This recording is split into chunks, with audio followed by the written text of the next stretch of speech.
if you look at written accounts of our founders, you'll typically see one-line descriptions, right? So Ernesto Galarza was a labor activist, or Julian Zamora was a scholar, and Herman Gallegos was the quintessential organizational guy who made the trains run on time.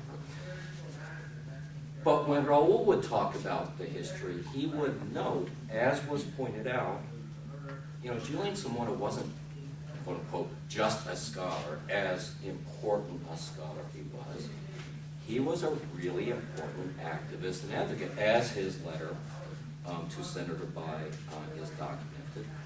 Ernesto Galarza wasn't just a labor activist. Raul would recount the days where he went from a strike to playing in the New York Symphony in a single day. And what Herman brought to the organization was a combination that's very unique in this world, a fast, strong, unwavering commitment to excellence and professionalism, thus his moniker as an organization man, but doing it in a fully and completely culturally competent context that represented and reflected the values of the community. And I gotta tell you that, if you read the organizational studies books, they will tell you how culture outlasts people and how culture is about as important to an organization as structure.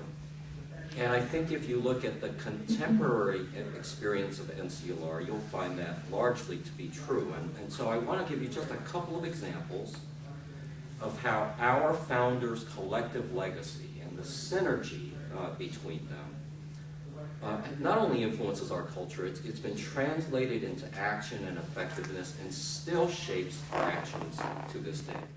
The other example I want to just mention briefly is that, it is the sort of NCLR voice or our posture, our political positioning. It's kind of an irony that we've now become the target of the right wing as some sort of radical organization that's planning the, reconquista of the Southwest.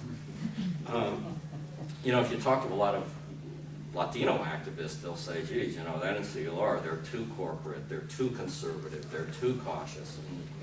But there's no question that there certainly have been times in our history where I think we have been all of those things.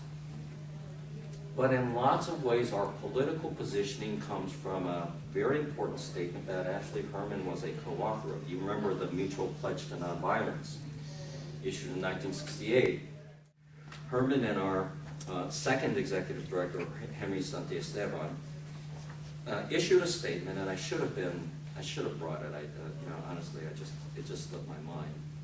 That essentially said, while they would not back down a whit in terms of aggressively pushing an agenda that they thought was in the interest of the Latino community, that they wanted to make it clear that we would do so only in a nonviolent way.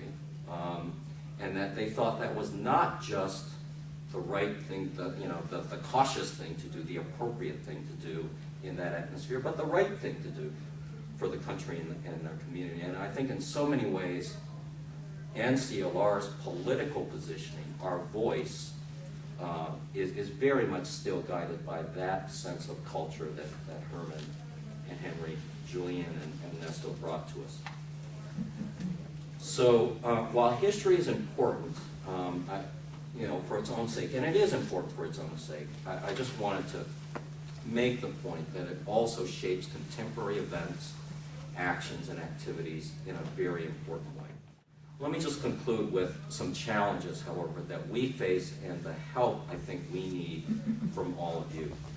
Organizations like NCLR are driven by the moment, where we're not well positioned to do history or to do history very well, a fact that has been pointed out to us on many occasions.